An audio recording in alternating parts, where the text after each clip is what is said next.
संघर्ष का अकेलापन जो काटता है वही दुनिया को उजाला बांटता है, वही दुनिया को उजाला बांटता है। नमस्कार, मैं Vivek Bindra, founder and CEO बड़ा बिजनेस.com। कोविड के बाद कौन से फ्रेंचाइजी बिजनेस नोट छाप रहे हैं? कौन से फ्रेंचाइजी बिजनेस बहुत पैसा कमा रहे हैं? कोविड ने बहुत संघर्ष दिया, जो संघर्ष में टिकता है वही इतिहास लिखता है। फ्रेंचाइजी बिजनेस में जाने से पहले कुछ 18 पॉइंट तेजी से समझ लीजिए। ब्रांड की क्रेडिबिलिटी कितनी है, उस वही फ्रेंचाइजी आगे बढ़ेगा जिसके ब्रांड में दम है, जो घर घर का नाम है, जिसकी फाइनेंशियल स्टेबिलिटी है, यानी कि उसके पास पैसा, प्रॉफिटेबल और कैश रिच फ्रेंचाइजी होना चाहिए, जिसकी कोर टीम, उसकी लीडरशिप मजबूत होनी चाहिए। ऐसा नहीं अकेले के दम पे चल रहा हो, सॉलिड लीडरशिप होनी चाहिए। अपनी ऑर्गेनाइजेशन में हमने बहुत सॉलिड लीडरशिप बनाई है। आज कई लोग हमारी कंपनी में लीडरशिप में आईआईएम्स के हैं, टॉप मैनेजमेंट कॉलेजेस के हैं।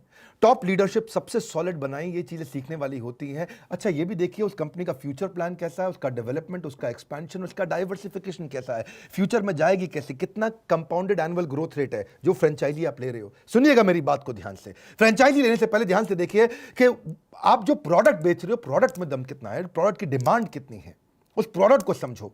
क्या वो लोग खरीदना चाह रहे हैं, क्या अपने आप खरीदना चाह रहे हैं, उसकी कॉम्पिटिटिव एज कितनी है। छठा पॉइंट, यानी कि दूसरा कंपटीशन बहुत सारा तो नहीं है। हमारे बिजनेस में भी हमने सारे कंपटीशन खत्म कर दिए। वैसे हमने जो बिजनेस मॉडल बनाया था उसके बाद कई कॉपी करने वाले आ गए, पीछे पीछे बहुत सारे हैं जो आएंगे, जो विवेक बिंद्रा बड़ा बिजनेस करेगा वही कॉपी करते जाओ। लेकिन कंपटीशन टिकता नहीं है। किस पड़े हो किस चक्कर में, विनम्रता से कोई नहीं है टक्कर में। अगली बात, आप उस कंपनी का यूएसपी जब देखोगे कॉम्पिटिटिव एज में, उसकी मार्केट की डिमांड देखोगे तो आपको कॉन्फिडेंस आएगा। फिर ये देखो कि वो आपको एक्सक्लूसिव टेरिटरी दे रहा है कि नहीं, वो फ्रेंचाइजी देते वक्त आपको टेरिटरी दे रहा है कि नहीं, वो सेल्स की टेरिटरी एक्सपैंड हो रही है, कॉन्ट्रैक्ट हो रही है। फिर डेमोग्राफिक एनालिसिस देख लो, एज, इनकम, ऑक्यूपेशन। कहीं ऐसा कस्टमर तो नहीं आपको जो बहुत बूढ़ा हो, जिसके पास पैसा ही ना हो खर्च करने के लिए, या बिल्कुल छोटा बच्चा हो जो डिसीजन नहीं ले पाता हो। एज, इनकम, ऑक्यूपेशन चेक करिएगा प्रोडक्ट की जिसका फ्रेंचाइजी लेंगे। एग्जिस्टिंग फ्रेंचाइजी का फीडबैक जरूर ले लीजिए। इसको बोलते हैं फ्रेंचाइजी क्लोजर रेशियो। जिसके साथ आप बिजनेस कर रहे हैं उसके फ्रेंचाइजी बंद कितने हुए अभी तक, कितने फ्रेंचाइजी दुखी होकर के खत्म हो गए, चले गए। एग्जिस्टिंग फ्रेंचाइजी बताएगा आपको कि भाई कंपनी चलती है कि नहीं चलती। वो बताएगा हिडन कॉस्ट कौन सी है, प्राइस कैसा है, क्वालिटी कैसा है, प्राइस क्वालिटी रेशियो बता देगा आपको। वो आपको रियल पिक्चर दे सकता है। तो जिसका फ्रेंचाइजी ले रहे हो उसकी एग्जिस्टिंग फ्रेंचाइजी को फोन करो। हमारे यहाँ भी जो फ्रेंचाइजी है ना, आज तक, अच्छी बात वैसे बता दूं, हमने 100 का टारगेट लिया था पर 75 ही खोले, और 75 में से आज तक एक भी फ्रेंचाइजी बन नहीं हुआ हमारा। हम इन चीजों को, जो मैं आपको सिखाता हूं वही प्रैक्टिस भी करता हूं ऑर्गेनाइजेशन में, जो आपको बताता हूं वही प्रैक्टिस भी करता हूं। मैं केवल कंसल्टेंट नहीं, एक एंटरप्रेन्योर भी हूं, और अपनी भी पीछे ऑर्गेनाइजेशन बिल्ड करी है। आप जब फ्रेंचाइजी ढूंढ रहे हो तो देखिए वो डिस्प्यूट कितना अच्छा हैंडल कर रहा हो। कोई भी ब्रांड का फ्रेंचाइजी हो, उसके डिस्प्यूट हैंडलिंग कैसा है, वो क्रिएटिव फ्रीडम देता है कि नहीं देता। आप देखिए डिस्प्यूट हैंडलिंग में मैं एक पॉइंट पीछे वापस जाता हूं कि क्या ब्रांड सजेशन लेने को तैयार है कि नहीं, क्या ब्रांड आपके कंट्रीब्यूशन को एक्नॉलेज करता है कि नहीं, आपको अवार्ड रिवॉर्ड करता है कि नहीं करता। 12वें पॉइंट को समझो कि आप जो मर्चेंडाइज बेच रहे हो उसमें कितना पैसा आपका इन्वेस्ट करा देता है, कहीं ब्लॉक तो नहीं हो जाता। ऐसा तो नहीं है कि मिनिमम मर्चेंडाइज लेना ही पड़ेगा और हमेशा ही रखना पड़ेगा और हर समय ही रखना पड़ेगा, हर समय पैसा ब्लॉक रखना पड़ेगा। सेल्स के टारगेट भी चेक कर लीजिए जिसका फ्रेंचाइजी आप लेने जा रहे हैं। ऐसा तो नहीं कि सेल्स का टारगेट बिल्कुल नहीं करो तो आपको हटा दे उसी दिन। आपको कितना टाइम देता है वो। फिर देखिए कि 14 पॉइंट, इनोवेशन कैसा है। इनोवेटिव प्रोडक्ट्स हैं क्या, नए नए प्रोडक्ट ला रहा नहीं ला रहा, जो फ्रेंचाइजी दे रहा है कुछ नया चीज कर रहा है कि नहीं कर रहा, और अगर प्रोडक्ट नया ला भी रहा है तो क्या वो अपने फ्रेंचाइजी को इस्तेमाल करने दे रहा है। ऐसा तो नहीं कि जो प्रीमियम प्रोडक्ट लाए अपने पास रखे, हल्के फुल्के बेकार प्रोडक्ट फ्रेंचाइजी को दे रहे बेचने के लिए। ये देखिएगा कि फ्रेंचाइजी को अधिकार दे रहा है कि नहीं। फिर पैसा इंपॉर्टेंट है तो चेक करिए कि फ्रेंचाइजी फीस कितनी लेते हैं, फिक्स ईयरली कितना पेमेंट करना पड़ता है, रॉयल्टी पेमेंट कितना करना पड़ता है, कंटिन्यू करनी पड़े अगर 2 साल का कॉन्ट्रैक्ट है, 2 साल के बाद क्या वो दोबारा पैसा मांग लेता है। ये सारी चीजें फ्रेंचाइजी के साथ चेक करनी जरूरी है उस बिजनेस में। कौन से नोट छाप रहे हैं बिजनेस, वो अभी बताने वाला हूं आपको, सारे बिजनेस बताऊंगा, पर कॉन्ट्रैक्ट जरूर समझिएगा। 16 पॉइंट क्विकली, कॉन्ट्रैक्ट को पढ़िएगा ढंग से, read it, read it, cross read it, again read it. Contract को पढ़िए, इसके लीगल कंप्लायंस, कॉन्ट्रैक्चुअल इश्यूज पढ़िए, लीगल रिकॉर्ड देखिए, लाइसेंस दे रहा है नहीं दे रहा, परमिट दे रहा है नहीं दे रहा, मॉर्गेजेस कैसे हैं, selling, staffing, pricing, supply arrangement में रिस्ट्रिक्शन तो नहीं है, बढ़ा सकते हो कि नहीं बढ़ा सकते, अगर आप ज़्यादा बड़ा करना चाहते हो तो पॉसिबिलिटी है कि नहीं है। इसके बाद ट्रेनिंग और स्किल सपोर्ट कितना देता है जो फ्रेंचाइजर जिसके साथ आप जुड़ने जा रहे हो, क्या वो आपको, आपके स्टाफ को ट्रेनिंग देता है, क्या स्टाफ को हायर करने में मदद करता है, क्या ऑनगोइंग ट्रेनिंग कैसी है, उसके सिस्टम कैसे हैं, और फाइनली मार्केटिंग इनिशिएटिव कैसा है। ऐसा तो नहीं कि बेचारे ने कोई ब्रांड बनाया है नहीं, आपको बोले तू खुद ही ब्रांडिंग कर, तू खुद ही सेल्स कर, बस मैं तो नाम दे के छोड़ के चला गया, फिर फायदा नहीं है। देखिए, फ्रेंचाइजी बिजनेस आज रेस्टोरेंट के नहीं चल रहे हैं। Cafe Coffee Day, Subway, Pizza Hut, KFC, McDonald, Barista, Burger King, ये सब बहुत स्ट्रगल में आ गए। आज बिजनेस स्ट्रगल में कौन से? Airlines, travel tourism, entertainment, real estate. Entertainment में चाहे वो सिनेमा हॉल्स थे, पीवीआर, शॉपिंग मॉल्स, बुक माई शो, सब पे बहुत स्ट्रगल हो गया। रिटेल की भी अगर आप फ्रेंचाइजी लेते हैं उसमें भी बहुत दिक्कत है, चाहे वो किसी का भी क्यों ना हो। फ्यूचर ग्रुप को तो खैर रिलायंस ने खरीद ही लिया, लेकिन रिटेल स्ट्रगल में है ही इस समय। आदित्य बिरला ग्रुप हो, टाइटन हो, शॉपर स्टॉप हो या रेमंड ग्रुप हो, कोई भी हो, रिटेल इस समय दिक्कत में आ गया है। लेकिन मोटर व्हीकल भी परेशानी में है, क्योंकि अब इस समय लोग घर में ही बैठ गए हैं, बाहर निकल नहीं रहे हैं। Tata Motors, Mahindra, Maruti, hero MotoCorp, Bajaj auto, सब पे स्ट्रगल आया है।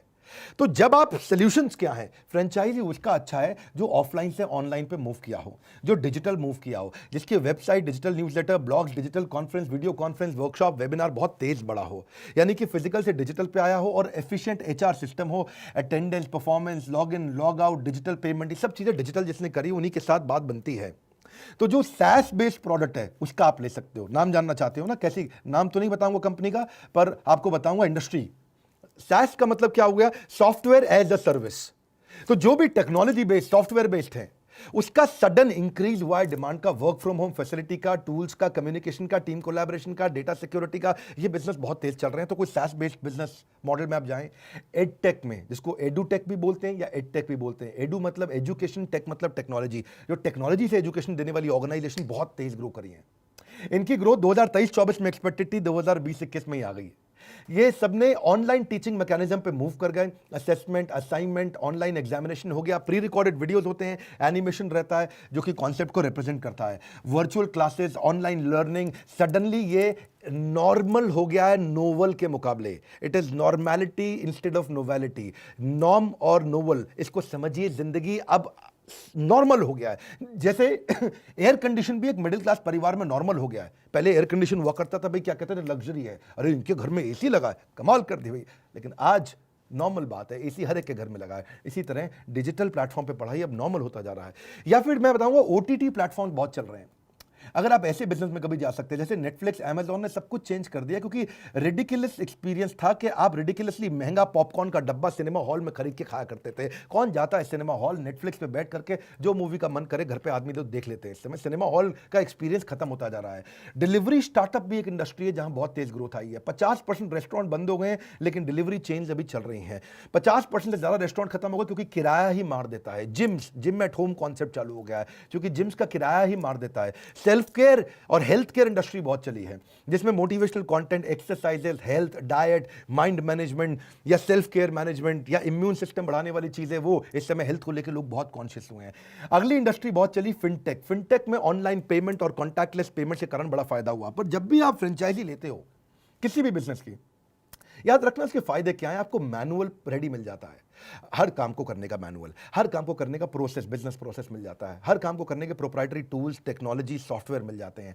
आपको एक प्रूवन ट्रैक रिकॉर्ड मिलता है कि इतने लोगों ने पैसा कमाया है, इतने लोग पहले से अच्छा कर रहे हैं। आपको रेडीमेड बिजनेस मॉडल मिल जाता है, भाई देखो ये चलता आ रहा है, चल रहा है। आपको ट्रेडमार्क मिल जाता है, ट्रेंड मैन पावर का सिस्टम मिल जाता है, और एग्जिस्टिंग ब्रांड नेम यूज करने को मिल जाता है। अगर वो ब्रांड बड़ा है, एग्जिस्टिंग है, जैसे मैकडॉनल्ड्स जब हम खोला करते थे तो मैकडॉनल्ड्स में खुलते ही पहले ही पता है ग्राहक अवेलेबल है बाजार में। ऐसे ही हमने भी जब अपने फ्रेंचाइजी दिए, तो मैं आपको बताता हूं, थोड़ा और प्रैक्टिकल करता हूं उसको, प्रैक्टिकली समझिए। जब हमने फ्रेंचाइजी दिए तो हमने लर्निंग मैनेजमेंट सिस्टम बना दिया। देखा 2 दिन, 5 दिन, 10 दिन की ट्रेनिंग से फ्रेंचाइजी नहीं चलता है, तो पूरा लर्निंग मैनेजमेंट सिस्टम बना दिया, एक सॉफ्टवेयर तैयार कर दिया, टेक्नोलॉजी पे पूरी ट्रेनिंग कर दी। सारे प्रोडक्ट, मैनुअल, मार्केटिंग, कोलैटरल, सारे कम्युनिकेशन आपकी कन्वीनियंस पे, आपके हिसाब से, आपके समय पे, आपके मोबाइल पे, डेस्कटॉप पे, लैपटॉप पे, कहीं भी देखो आप। उससे क्या हुआ कि हमारे जितने फ्रेंचाइजी सब बहुत सफल हुए। जैसे मैंने बताया 75 ऑफिस खोले, 75 के 75 चल रहे हैं। एक कानपुर का था ऑफिस, उसको हमने टेक ओवर कराया लखनऊ से। इसके अलावा 74 जबरदस्त, आज तक आप समझो कानपुर तक बंद नहीं हुआ। एक ही फ्रेंचाइजी था जो कमजोर हुआ था हमारा। 75 में से 74 बहुत तेज आगे बढ़े, 75वें को भी तेज आगे किया। हम चाहते थे एक भी फ्रेंचाइजी कभी बंद ना हो, क्योंकि पीछे बड़ा बिजनेस का बहुत विशाल टीम खड़ा है। आज 500 लोग हमारे ऑफिस में, हेड ऑफिस में बैठ करके इसको ड्राइव कर रहे हैं। रीजनल आईबीसी मैनेजर का सपोर्ट हमने दिया। हमने देखा भैया अगर लंबा चलाना है फ्रेंचाइजी के लिए, ये फ्रेंचाइजी ये नहीं है फ्रेंचाइजी दे दिया अब तू चला, अब बस हम तुझे नहीं जानते, तू कौन मैं कौन, वो सिस्टम नहीं चलता है। आपको सपोर्ट देना पड़ेगा, वहां पे लोकल ब्रांचेस खोलनी पड़ेगी, इंफ्रा का सपोर्ट देना पड़ेगा आपको। कंप्लेंट मैनेजमेंट सिस्टम बनाया हमने। देखा कि किसी भी प्रकार की नई तरह की कंप्लेंट आ रही है, हर समय मैनुअल नहीं कर सकते। हर समय हमारा टीम मैनुअल एक एक फोन नहीं ले सकता। उसने कंप्लेंट मैनेजमेंट सिस्टम पे कंप्लेंट डाला, कंप्लेंट रेज हो गया, 24 घंटे के अंदर रिजॉल्व करने का हमने सिस्टम बनाया और रिजॉल्व होते ही उसको पता चल जाता है। टेक्नोलॉजी ऑटोमेशन, डिजिटल ऑटोमेशन जरूरी है। अब इसके लिए हमने आगे किए गए तो ये नहीं कि बही खाते स्टाइल में आप सबके बिल बना रहे हो, सबके आप अकाउंट सेट कर रहे हो। हमने पेमेंट पोर्टल बना दिए। पेमेंट पोर्टल उसका पॉस है, पॉइंट ऑफ सेल्स। उस पर उसका lead management, payment link, timely commission, tracking commission, invoicing process, सब कुछ वहीं कर दिया। अब इससे हम और आगे बढ़े तो हमने देखा कि उसको डिजिटल आइडेंटिटी दिया। मैंने बताया भी था पीछे एक समय में, अपॉर्चुनिटी एंड एडवर्सिटी इसी को कहते हैं कि आप कोई भी समस्या आ जाए, इतनी समस्या आ जाए, सोचा किसी अपने से बात करें। आप हमारे अपने हैं तो सोचा किसी अपने से बात करें, शेयर सारे जज्बात करें, किया जो फैसला कुछ खुशियां बांटने का, दिल ने कहा क्यों ना आपसे शुरुआत करें, क्यों ना आपसे शुरुआत करें। बहुत संघर्ष थे पर खुशियां बांटने का आज फैसला, आपके साथ बात करें। वाकिफ थे हम जीवन की ऊंची उड़ान से, वो कोई और थे जो हार गए तूफान से। हमने जब फ्रेंचाइजी अपने बनाए, आप 2-3 लोगों की बात सुनिएगा, मजा आ जाएगा आपको। हमारे आज कंसिस्टेंट करोड़पति हमारे जो है ना, इनका नाम है शिबा संतोष खुंटिया। ये भुवनेश्वर से हैं, कटक उड़ीसा के अंदर भुवनेश्वर में ये बिजनेस करते हैं हमारे साथ। 2 करोड़ 90 लाख का बिजनेस किया इन्होंने। 2 करोड़ 90 लाख इनका रेवेन्यू था। मैं 2 महीने की बात बता रहा हूं, साल भर की बात नहीं बता रहा हूं। सुनना मेरी बात। एक अकेला आदमी जो बेचारा LIC का एजेंट था, जो एक इंश्योरेंस कंपनी में एजेंट था, ये टेक सेवी था, कुछ आगे बढ़ना चाहता था। HDFC बैंक से 2 लाख रुपए का लोन लेके मेरे लीडरशिप फनल में आए थे। शिबा संतोष भाई, इनको मैं बहुत दिन से जानता हूं। साधारण इंश्योरेंस एजेंट जिसने इतना पैसा नहीं कमाया था कभी, लेकिन आज आप पूरा देश इनको जान रहा है। क्यों जान रहा है? क्योंकि 2 करोड़ 90 लाख पिछले 2 महीने में इन्होंने कमाया है। ये इनका रेवेन्यू है। अपने मित्र और अपनी वाइफ से कर्जा लेके, बच्चों की ज्वेलरी को गिरवी रख करके ये हमारे फ्रेंचाइजी बने थे। बड़ा दुख लगा जब मुझे बाद में पता चला, लेकिन आज सारा कर्जा खत्म हो गया। कर्ज का बोझ तो बढ़ता जा रहा था, शुरू में कर्ज का बोझ तो बढ़ता जा रहा था, लेकिन शिबा संतोष भी चलता जा रहा था। शिबा संतोष रुका नहीं, और वही शिबा संतोष आज जिस पे जग हंसा है उसी ने इतिहास रचा है। बधाई देना चाहता हूं आपको। आपका मॉडल, आपने एक ब्रेकफास्ट के अंदर ये सबसे अच्छी प्लानिंग करते हैं। मैंने इनसे पूछा कि क्या कारण है भाई आपकी सफलता का, आज आप करोड़ों रुपए का काम कर रहे हैं। एक आप इंश्योरेंस एजेंट थे, बोले सर मैं ब्रेकफास्ट पे ही पूरा दिन प्लान कर लेता हूं। उसको हम बोलते हैं breakfast with EAE, everything about entrepreneurship. हमारे कोर्स का वीडियो लगाया, पूरी टीम के साथ बैठ के उनके साथ नाश्ता किया सुबह, और सुबह सुबह नाश्ते के अंदर अपना उड़िया नाश्ता, कीमती अछंती। आज 35 लोगों की टीम के साथ ये करोड़पति क्लब को ज्वाइन कर चुके हैं और कह रहे हैं कि इस साल मैं 100 करोड़ का बिजनेस करूंगा। मेरे 2 इच्छाएं हैं, एक अपने गाँव में अस्पताल बनाऊंगा और 7 वंडर ऑफ द वर्ल्ड अपने परिवार के साथ घूमने जाऊंगा। शिबा संतोष, 7 वंडर बाद में जाना, पहले कोरोना खत्म होने दो। लेकिन अब बात करूंगा हेमराज की। हेमराज भोपाल से हैं, भोपाल से। टोटल रेवेन्यू उन्होंने किया 1 करोड़ 36 लाख का रेवेन्यू। हेमराज एक मध्यम वर्गीय परिवार से थे और बचपन से सोच रखा था कि 9 से 5 की नौकरी नहीं करूंगा। जैसे इन्हें चैनल पार्टनर के बारे में पता चला, इन्होंने पैसे कर्जा लिया अपने दोस्त के साथ, जो हर बाधाओं से लड़ गया, समझो वही जीवन में आगे बढ़ गया। अगली बात करूंगा। आज तो खैर मैंने बताया आपको कि ये 1 करोड़ 36 लाख का रेवेन्यू किया, पर देवेंद्र पटेल, रीवा, बहुत लोगों ने रीवा का नाम नहीं सुना होगा, ये भी मध्य प्रदेश में आता है। अमेजिंग, रीवा, 1 करोड़ 33 लाख का रेवेन्यू। अमेजिंग। ये सब 1-1, 2-2 महीने के रेवेन्यू बता रहा हूँ। ये इनका कहना है देवेंद्र भाई का कि मैं अगर आज भी बड़ा बिजनेस का फ्रेंचाइजी नहीं लिया होता तो मेरा दिवालिया निकल जाता। एक्चुअली इनका सीड पेस्टिसाइड का बिजनेस था, जो कोरोना के बाद पूरी तरह मंदी में खत्म हो गया। मार्च के बाद इन्होंने पूरा फोकस बड़ा बिजनेस की फ्रेंचाइजी पर लगाया। अगर ये इनकम नहीं होती तो देवेंद्र पटेल बेचारे बहुत परेशान हो जाते। ये कहते हैं मैं डूब जाता, बर्बाद हो जाता, लेकिन बड़ा बिजनेस ने बचाया। सबसे अच्छी बात बताना चाहता हूँ उनके बारे में। इनकी अच्छी बात क्या है? What he gets into he gets into. ये जिस चीज़ में घुस जाते हैं तो घुस जाते हैं। ये बड़ा बिजनेस में जब घुस गए तो पूरा घुस गए। आज देखते ही देखते ये 1-1, 2-2 महीने के रेवेन्यू बता रहा हूँ आपको। 1 करोड़ 33 लाख रुपया एक आदमी रीवा के अंदर काम कर रहा है। ये रीवा के सबसे बड़े करोड़पतियों में नाम होगा इनका। ये 50-50 घंटे की ट्रेनिंग लिया करते थे अपने RIBCM और लीडर्स के साथ में। डिसिप्लिन बिल्ड कर लिया इन्होंने। सारी सेल्स क्वालिफाइड लीड, ऐसे कस्टमर पे काम करूंगा। हर एक से बात नहीं करूंगा, जो सेल्स क्वालिफाइड लीड हो उस पे काम करूंगा। ये इनकी सफलता का रास्ता। योगेश भुयार के बारे में बताऊंगा, नागपुर में। योगेश भुयार ने भी ये अभी रिसेंटली ज्वाइन किए और पिछले महीने 2 महीने का रेवेन्यू बताता हूं आपको। 1 करोड़ 29 लाख रुपए का काम किया। इनके फादर एक गवर्नमेंट एम्प्लॉय थे महाराष्ट्र इलेक्ट्रिसिटी बोर्ड में। इनका बिजनेस माइंडसेट था ही नहीं, और फैमिली का भी सरकारी माइंडसेट होने के कारण उनको बिजनेस का कभी भी अलाउ नहीं किया उनको कि तुम बिजनेस करो भैया योगेश। हाँ, और फैमिली हमेशा बोलती थी कि बिजनेस के लिए पैसा चाहिए, बिजनेस नहीं कर पाओगे। पापा की सैलरी 5-7 तारीख को ही महीने की शुरुआत में खत्म हो जाती थी। आप समझते हैं ना? यानी कि 1 तारीख को तनख्वाह, 7 तारीख को तनख्वाह खत्म। और चाचा जी उस समय बिजनेस किया करते थे इनके, वहाँ उनके पास बंगला गाड़ी थी और बड़ा अच्छा पैसा कमा रहे थे। तो ये सोचते थे मेरे पापा मेरे चाचा, मेरे पापा मेरे चाचा, मैं बनूंगा, अब देखो ऐसा करूंगा कि मेरे पिताजी का भी सर एकदम गर्व से उठेगा। फैमिली प्रेशर के चलते शुरू में ये वो आदमी है जिसने 2,500 रुपये महीने की नौकरी करी थी, एक स्टील कंपनी में बाद में ट्रेनिंग इंजीनियर के रूप में 5,000 रुपये महीने की नौकरी करी थी। योगेश को मैं बधाई दूंगा कि देखते ही देखते आज आपने बड़ा बिजनेस की फ्रेंचाइजी ली, 1,29,00,000 रुपये का आपने काम किया। नागपुर में बड़ा बिजनेस की फ्रेंचाइजी लेने का आपने डिसीजन लिया। वो जो शोर मचाते हैं भीड़ में, भीड़ ही बनकर रह जाते हैं। वो जो शोर मचाते हैं भीड़ में, भीड़ ही बनकर रह जाते हैं। वही पाते हैं जिंदगी में कामयाबी जो खामोशी से अपना काम कर जाते हैं। ये खामोशी से काम कर गए। आज आपको लखनऊ के बाद बताऊंगा, मेरा जन्म स्थान है लखनऊ में। सन 1982 5 अप्रैल के दिन मेरा जन्म हुआ था। थोड़ा जुड़ाव तो है लखनऊ से। और बात किसकी बताऊंगा? बृज किशोर की। बृज किशोर का स्ट्रगल भी ऐसा ही था। जन्म के साथ ही इनका स्ट्रगल शुरू हो गया। इनके पिता का देहांत हो गया था, पैसे नहीं थे इनके पास, बहुत स्ट्रगल किया। ये अनाथ की तरह थे। हालांकि माँ ने इनके लिए बहुत कुछ किया, पर आप समझ सकते हैं पढ़ाई लिखाई के समय में बृज किशोर, मुझे मालूम है आपके बारे में, आप फीस नहीं दे पाते थे और आपको क्लास के बाहर खड़ा कर देते थे। स्कूल की फीस ना दे पाने के कारण जब आपको क्लास के बाहर खड़ा किया जाता था तो वो बेइज्जती आपके मन में छप गई थी। और वो बाहर खड़ा रह करके आपने हार नहीं मानी। आपने हार नहीं मानी, ना संघर्ष ना तकलीफ, तो खाक मजा है जीने में। बड़े बड़े तूफान थम जाते हैं जब आग लगी हो सीने में, ऐसी आग इनके सीने में लगी थी। हार नहीं मानी, आगे बढ़ते रहे नए नए लोगों के साथ। संघर्ष में आदमी अकेला होता है, लेकिन सफलता में लोगों का रेला होता है। आप ये बात समझें, मार्च 2020 में इनके व्यापार में मोमेंटम आया बड़ा बिजनेस के साथ में। इन्होंने मार्च में ज्वाइन कुछ दिन पहले कर लिया था, पर मार्च से इन्होंने बहुत बड़ा जंप लिया। अब आज 20 लोगों की टीम के साथ काम कर रहे हैं। इमेजिन करिए, 1,17,00,000 रुपए आपका रेवेन्यू रहा है पिछले 2 महीने में। इनका लक्ष्य है इस फाइनेंशियल ईयर की क्लोजिंग में ये 60 करोड़ रुपए का काम करेंगे।